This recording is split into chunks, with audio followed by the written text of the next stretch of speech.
guys, welcome back to my channel. I am Winnie Joe and I speak on issues concerning international students and intending international students. To my new subscribers, welcome to this family, and to the old subscribers, thank you for being with me. Yes, don't forget that you could join the Telegram group if you have any questions or whatever explanations you need, or if you need to access any of my services. Just join the Telegram group, and I'm on ground. So many other people that I experienced also, they're also on ground to give you information, whatever you need. The link to the Telegram group is on this video description, so you just click on the video description and you will see the link. You also get the link to my Instagram and my Twitter, and also you get to see my official email address where you could drop any business related information or inquiries. So the email address is also winniejo21@gmail.com. It's in this video description, as I said earlier. And don't forget about Amber Students. These are our accommodation organization that takes care of so many things, including accommodation. So if you know you're coming to the UK by September, you can actually book for your room, your shared apartment, your in-suite apartment in selected areas like Sheffield, Manchester, London, Glasgow, and so many other places. So you just have to click on the link in this video description also, and you are good to go. Well, today I'm going to be sharing information on how to get your Schengen visa. So a lot of people have been asking me since I put up the last video about 18 countries you could visit visa free just using your BRP. A lot of people have been asking me, okay, how do I apply for my Schengen visa as an international student in the UK? So actually just wrote out the process so that I don't miss out anything. So you're going to see me occasionally looking at my book, so don't be, I'm not a newscaster, all right? So I'm going to try my best to be very, very plain, and I'm going to make sure that everything is all self-explanatory, as good as possible or as plain as possible, either way. So the first step to getting a Schengen visa is to actually go to the particular country, the first country you intend to visit.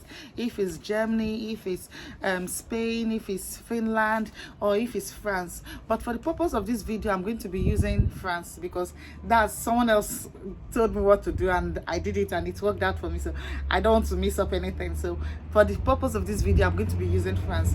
Now the first thing is to go to the France official website, which is www.france-visa.gov.fr. okay, so you go to that website. I'm going to put the link on this video description also, and you're going to create an application.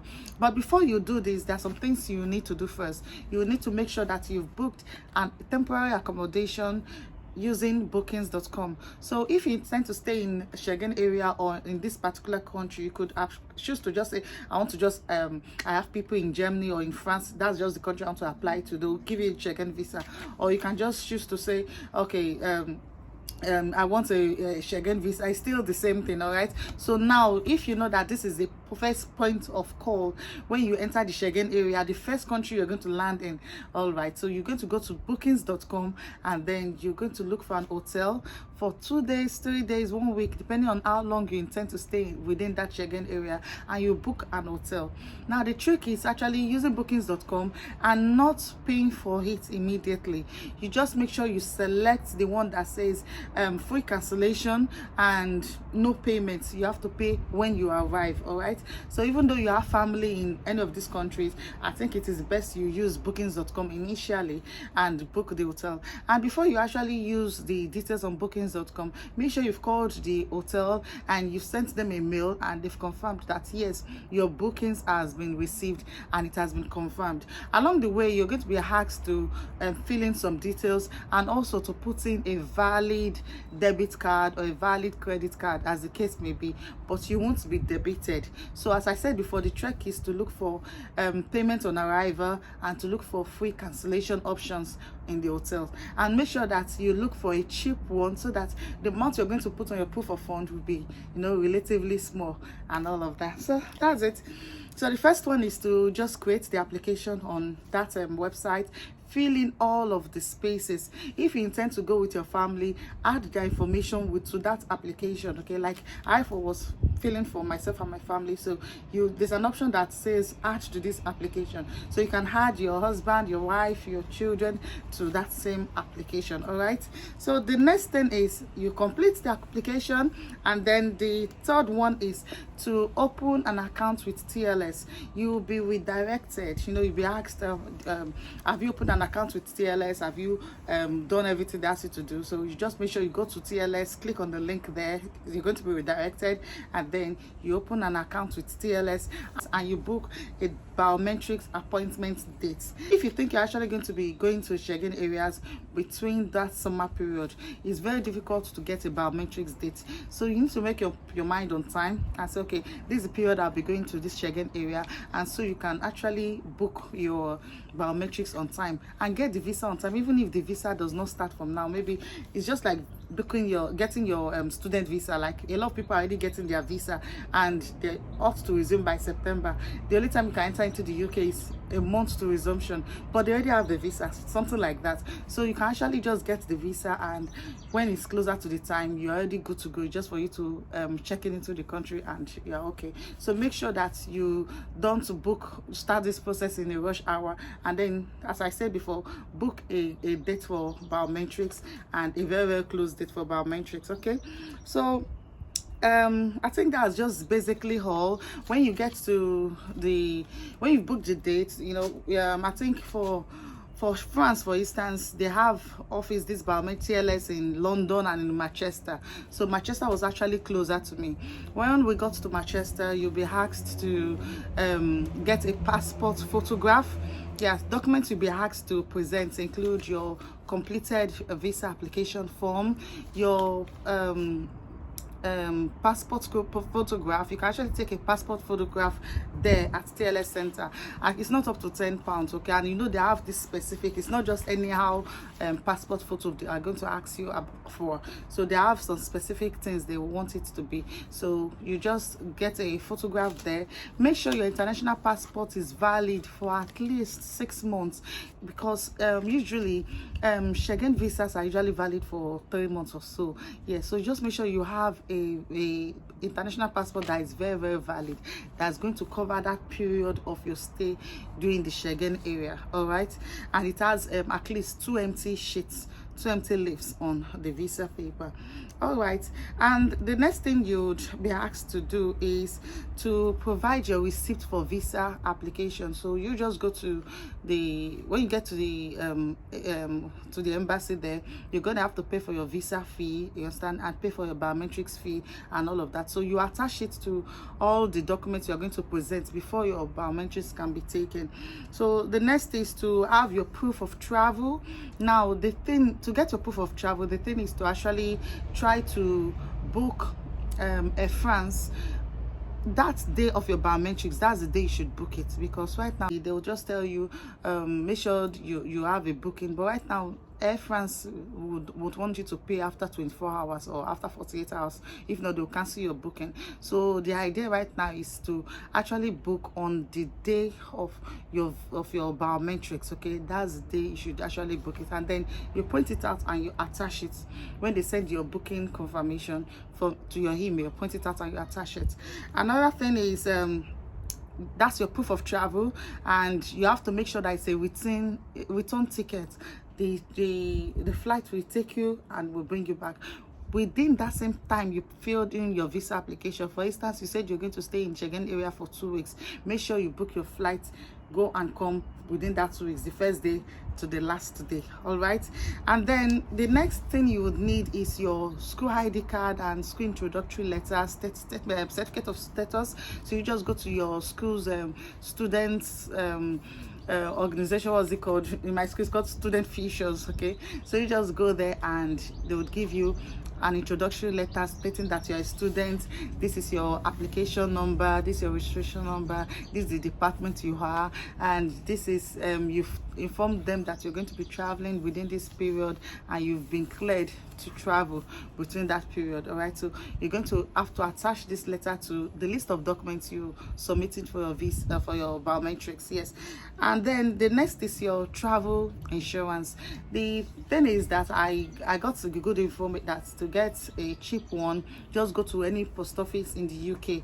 So they have a cheaper one, although there are private organizations that could give you this health insurance, travel health insurance, but it's quite expensive. So I actually went to one of the post office near me and I got the insurance cover for that period in time. All right. And then another thing that I actually presented was my BRP. Yes, I actually presented my BRP front and back. Very, very important. All right, so I actually make a photocopy from the front and the back of it, and then I actually attached also my 3 months bank statement, proof of funds. Now this 3 months bank statement, make sure it has enough fund, like 2 times the fund you need for your travel, for your hotel, for your feeding during that period.